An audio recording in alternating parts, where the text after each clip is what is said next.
Hey everybody, this is Isaiah from Magic System Monday, and I'm just here to let you all know that this video you're watching now is actually a clip. It's one segment out of a much larger video. If you want the full version, you can find it in the comments below. Alright, there is one more thing I want to talk about. This one shows up near the beginning of Naruto Part 2 or Naruto Shippuden. This is something that was alluded to back in Chapter 17.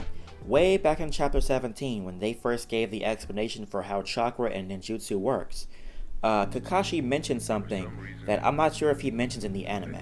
I can't recall.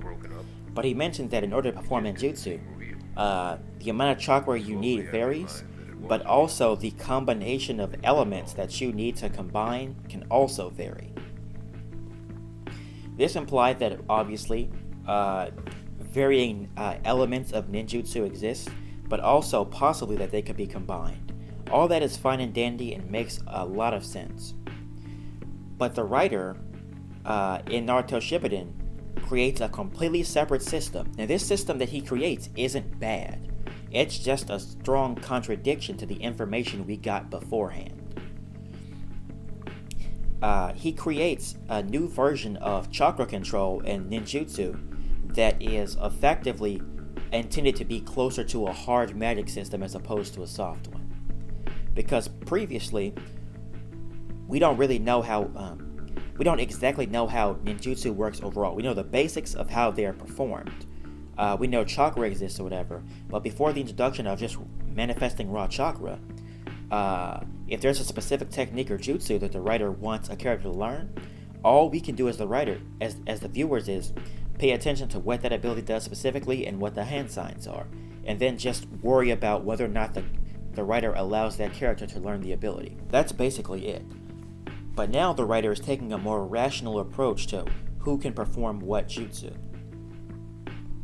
And he does this by changing chakra control with ninjutsu into two categories: change in chakra form and change in chakra nature. Change in chakra form is just the manifesting of chakra. It is, can you conjure up the chakra and control its shape and form or whatever, right? And then change in chakra nature is your ability to take your chakra and slap an element onto it. Now, the way it's explained, everybody has at least one element. Now, an elemental nature is basically just one of the 5 basic chakra elements: fire, water, wind, earth, lightning, I think. And everybody has one of those. Now, some people actually have 2 or sometimes even more. It's allegedly rare, but everybody does have at least one. In this same explanation, we also get an explanation for what we call special elements, or Kekkei Genkai. Kekkei Genkai natures are basically the uncanny ability to use 2 chakras at once, right? And at that point, you just have 2 chakras. But some people have the ability to take those 2 chakras and to combine those 2 chakra natures into a brand new one. In the same way that a person would spiral chakra, they can spiral these natures into an entirely new one. So at that point, that would mean that people with these special Kekkei Genkai tend to have 3 elements. The first example we get is wood style. Wood style is literally just controlling plants and wood. It is a combination of water and earth. It's worth noting though, there are plenty of ninja in the story who can control both water and earth and don't have wood style, because the ability to make that specifically is supposed to be a special thing. Another Kekkei Genkai we see earlier is actually ice style, and Haku had that. He has the ability to control ice or whatever, and he does this with his ice mirror technique. And it's suggested, at least a lot of people believe, that's a combination of water and air. Admittedly, this is a system that makes sense sometimes and doesn't make sense in other times. But overall, I think the idea of the Kekkei Genkai combining elements works perfectly fine. However, I don't really understand why a person who has the 2 required natures can't just combine them together. But as a system of limiting the abilities that people have, I guess I can accept it. That's not really my issue. Now, I'll tell you what I do have a problem with though. The way this drastically changes the basic ninjutsu work. In order for a person to use an elemental ninjutsu, they both have to perform change in chakra form and change in chakra nature. And in the story, it's alluded to directly that doing both of these things together, is way more difficult than doing one separately. It's been likened to looking in two separate directions at one time. So you're doing two things that appear contradictory or difficult to do all at once. The problem is, this is stupid. It's stupid because we see children using elemental ninjutsu. Now, admittedly, we don't see that many of them. We do see Haku and we do see Sasuke, who's a prodigy. But even in Sasuke's flashbacks, where he's first learning how to use the fireball jutsu, the thing that his clan is known for, having very strong fire ninjutsu, he literally never had any problem manifesting the fire. The only issue was the fireball jutsu just wasn't strong enough, and he practiced day and night to master it, to make sure it was as strong as he could possibly get it. But manifesting the fire itself while using the jutsu was never an issue. The way the writer explains this, he makes it sound like just conjuring raw energy is objectively easier, because that's changing chakra form. If you said, for example, you wanted to do the fireball jutsu or the water dragon jutsu, you have to change the nature of the chakra in order to manifest that element. But in order to make any form of shape at all, you would also have to change chakra form. Just about every ninjutsu that's elemental that you can possibly manifest would arguably require you to use chakra form. And since using chakra form and chakra nature is more difficult than doing one or the other, you therefore are left with a situation where the only simple thing that a person could possibly do is just use raw chakra, but no one does that except people who use the Rasengan. This is now canonically explained to be a thing that everyone can do. Everyone can just manifest raw chakra. It's the basic requirement of using an elemental ninjutsu in the first place, but no one does it, even though it's categorically easier. So why aren't people using the normal chakra abilities that have no drawback? The way the writer explains it, everyone, at least people who aren't skilled enough to do both at once, would just be using raw chakra abilities left and right. And we know how powerful they are because we see the Rasengan all the time. I talked earlier about how much damage the just an imperfect Rasengan can do alone. Imagine people whipping out, energy balls like Dragon Ball Z, which is obviously not what the writer wanted. But common sense dictates this is the result we get with the information that we have. So we have a situation where the medic system is classically underutilized. But there's also one more problem with this. You ready? What are hand signs for? Now, there are obviously abilities that don't make sense being used with this new introduction of chakra natures and chakra forms, alright? For example, things like genjutsu and stuff like that. We don't really know what they are, even though we know they might use the yin and yang nature that were mentioned earlier. We don't exactly know the particulars of how those abilities work anymore. Now, elemental jutsu are much more rational, but we don't know the particulars on those. They're still very soft. So it stands to reason that people are still going to be using hand seals in those situations. But aside from that, there is no actual reason for people to use hand seals with nature jutsu anymore. Take a look at all the hand seals that are required to use, for example, Ushisaru u ne I tori ushi uma tori ne tora inu tora mi ushi hitsuji mi I hitsuji ne.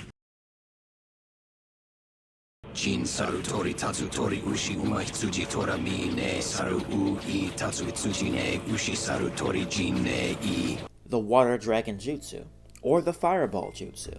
And now, in theory, you can literally just perform those jutsu and there's no place for the hand seals.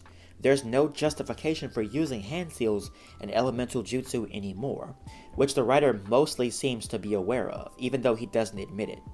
However, he does go back on this later in the story to try to maintain some of the classic feel of Naruto. Back with the power of post-editing. Now I want you all to know that this is something that a lot of viewers disagree with me on. And this is another one of those situations where people start coming up with a lot of headcanon and inventing their own excuses and rules to try to justify this. I've had so many people over the course of my entire life when I bring this up to them, on numerous occasions in person and online, attempting to argue that this logic makes total sense because it's similar to something you see in something like Harry Potter.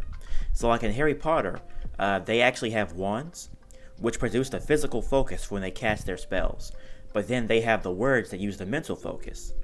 And in some cases, if you're good enough at the spell, or if you're skilled enough at magic, you don't have to use the words. So whenever I bring this type of issue up to people, there's like a 65% chance they argue, well, it's just like Harry Potter, you know, it's because they're so good at it, they're so good at the technique that they don't actually have to use the hand signs anymore. Except, like I said, this information is never stated nor implied. Even in part 1, we have people like Kakashi, who's a Jonin. Some people argue would be a Kage level threat, and he's still using the hand signs. Ushisaru ne I tori ushi uma tori ne tora inu tora mi ushi hitsuji mi I. And he just stops later down the line when just about everybody stops using the hand signs. Naruto invented an entirely new jutsu that required both changing chakra form and chakra nature. And even though he's the only user of it, and even he is inexperienced at it, we see in the first fight that he actually uses it, it fizzles out at least once or twice while he's trying to fight. Does he bother putting hand seals on that jutsu? No, he doesn't. Why? Because that's just not how it works. That's just something that people have made up for the sake of argument. It's very, very disingenuous. This is a prime example of how people, instead of actually paying attention to what's given to them, they come up with excuses in their head and pretend that everything makes sense. There are times later in the war arc and after the war arc, Naruto Part 2, where people use the hand seals anyway just because. So now, if you go back and watch Part 1, people are using all these hand seals to cast jutsu like bozos, even when realistically they shouldn't have to. But even in the midst of that, we still have one more problem that this new interpretation brings.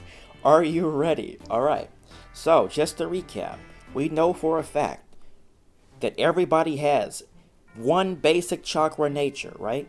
Sometimes they can have a Kekkei Genkai that gives them 2 and a combination element, alright? But other than that, a person might have a second element. It's just really rare. But this causes a very interesting problem, doesn't it?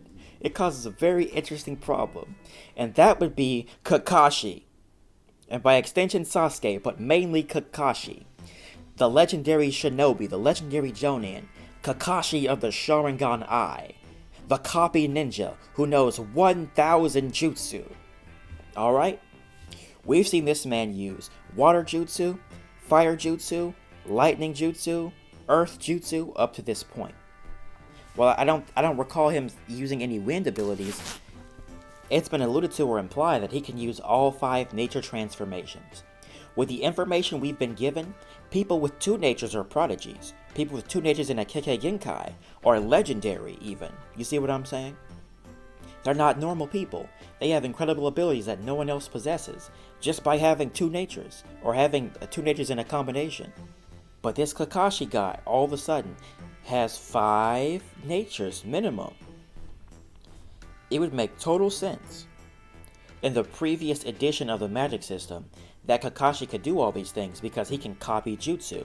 He can't copy Kekkei Genkai, right? And the reason he can't copy Kekkei Genkai jutsu is because whatever special power or quality that allows them to use that jutsu, he actually doesn't have that quality. But he can copy all the basic natures. Why? Because he has them all. This is not that it doesn't make any sense. Well, I'm going to put it simply. It doesn't make any sense. Not because it's not completely impossible. Realistically, it's a statistical impossibility. And just giving me a mentor who has all 5 natures, which the writer never directly admits until later, until he makes it more common. But even with Sasuke, it's implied that that everybody in his village, everybody in his clan has a strong fire ninjutsu, meaning that fire is kind of their thing. But even he turns around and learns Chidori. And the reason he was able to learn Chidori, at least going way back to the point where Kakashi taught him Chidori, the reason that Kakashi gives for why he can learn Chidori is that he has the Sharingan.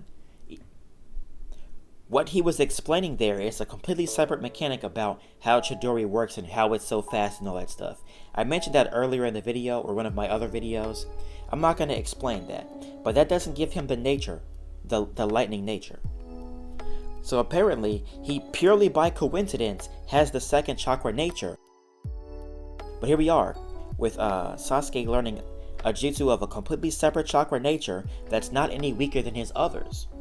That's really interesting to me. From the moment this logic was initiated, we already had way too many contradictions. We could arbitrarily decide that everyone who has more chakra natures is a prodigy, right? But like he said, having two was extremely rare. How even more rare would it be for a person to have two chakra natures and neither of them be weak? How even more rare could it possibly be that a person has 3 or 4 or all 5 chakra natures without any lack of performance in any of them? At this point, we have no reason to assume that Kakashi is not Ninja Jesus. But oh wait, it gets better. Later down the line, people don't even have their own chakra natures anymore. People have the one they start with, or the one they have an affinity for, but apparently, the writer retcons later down the line in the war arc, people can just learn other chakra natures by being skilled. That you can be a person with fire ninjutsu, and that you can go train with hard work and determination and learn water ninjutsu just by being skilled. For some reason, having the Rinnegan automatically gives you all the natures. As if eyes have something to do with this. So, oh dear, fun fact, I've got one more zinger for you. There's one very important plot point where the Shinobi Alliance was fighting the Ten Tails, the combination of all the tailed beasts, all 9 of them. And Shikamaru has a strategy to overpower it or to get the upper hand on it, but in order to do so, he needs a control center with telepathy. I'm not going to explain that, it's not important, but basically telepathy is a thing that kind of exists here in this world. To teach everybody a very basic earth ninjutsu. He claims he needs a simple one that everyone can learn. And I think the jutsu he pulled out was Earth Wall. He literally taught the entire Shinobi Alliance Earth Wall Jutsu, regardless of whatever chakra nature they had, immediately on the battlefield within the span of a few minutes, so that the entire allied shinobi force could use that one jutsu at once to make a massive wall. What's the problem with this? Simple. 1, not everybody should have that nature. 2, apparently it's not about your skill in learning natures anymore, right? Like being more skilled gives you more natures. No, apparently it's based off the skill level of the jutsu itself. So in theory, even if your primary nature was fire, if the jutsu was simple enough, you could basically just read through a manual for a couple of minutes and figure out how to use basic earth ninjutsu anyway. And I quote, simple enough that anyone can learn. So immediately the writer goes back to the original interpretation, and if I'm not mistaken, I think everybody used hand seals then too. Listen guys, I'm gonna level with you here. There are so many more contradictions I could bring up. These are all the main ones with the power system, but there are so mmany more. For example, we can talk about the change in how eye abilities work. We can talk about how the Sharingan, we can talk about how the Sharingan's primary abilities were copying and perception, and how that changed into giving them more extra abilities. And we can talk about how the Mangekyo Sharingan is allegedly very, very rare, even though the requirements for awakening it are something that should have happened way more often in the ninja world than what is implied to us in the story. We can talk about how some characters automatically just magically become way more powerful and stronger than they're supposed to be normally just because the plot demands it as the story goes along. We can talk about the retcon about originally the reason Naruto had so much chakra was just because of the 9-tailed fox, and then they changed that to because he's an Uzumaki after everybody had their own amount of chakra that was allotted to them specifically. We could talk about so many things. The possibilities are endless. But truth be told, people, I'm just tired. I never really wanted to do this anyway. And I put this off for 2 years just because of how much of a hot mess this story is, alright? As I speak, all in almost one take, I have explained all of this information. I've been sitting here in my room recording this in front of the microphone for hours, alright? I've cut stuff, I've reworked it, I've erased some things I thought were important, and the video is probably going to be even much shorter than it is now, from what I'm looking at. But I've been here for hours, alright? This stuff is tiresome, alright? And even in the midst of this, I might still, if I was popular enough, I would still have people in my comment section telling me that I got things wrong, and then giving excuses and making up headcanon to justify things that don't make any sense anyway. This is just how Naruto is. I can't change that, and I don't like being a nitpicker, and I don't like sitting here and pointing out all these major flaws. I'd love to just talk about things I think are cool and make total sense and are totally awesome, but Naruto just isn't there, I'm sorry. And that's why I have avoided talking about it this whole time up until this point. But anyway, for all of you who were waiting eagerly for me to bring this stuff out, to point out all these contradictions, hopefully this satisfies your desire. And for all of you people who want to make a bunch of excuses and arguments, save it for someone else who cares. In any case, this is Isaiah from Magic System Monday. I'm tired, and I'll see you guys next time. Oh yeah, for those of you who are wondering what my overall score of this magic system is, I give it a whopping 4 overall. However, if we're adding flavor as a category, then I would give it a 5.5 at best. See you later.